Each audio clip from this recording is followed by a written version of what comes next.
Controversial proposal to tackle obesity and diabetes would see a sugar tax imposed on fizzy drinks.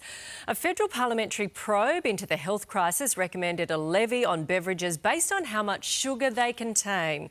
The aim is to get manufacturers to reduce the amount of sugar in their products. Angela, what do you think about a sugar tax? Yes, always have been, always will be. Yes, Britain brought it in 2018. They've had success in reducing obesity, particularly in young girls. Look, it's what we stand for in a country. If we have these drinks that cost virtually nothing on a shelf and then we normalise it for young kids, so right from very early generations, they learn that taste, and it's an addictive taste. If you learn that, 12 teaspoons of sugar is what you take in every day, we cannot afford to catch up at the other end. We cannot continue to fight the obesity crisis by our hospitals. We can't have people sitting on planes expanding across, it's not fair, and we need to do something about it. Yes, I know that the food and beverage industry push back every time we come up with it. I know it's a hot potato politically, but let's think about the health. The health is all we have. Health and education, that's where we start from, and it has to be better. So, Amanda, do we put it on on juices,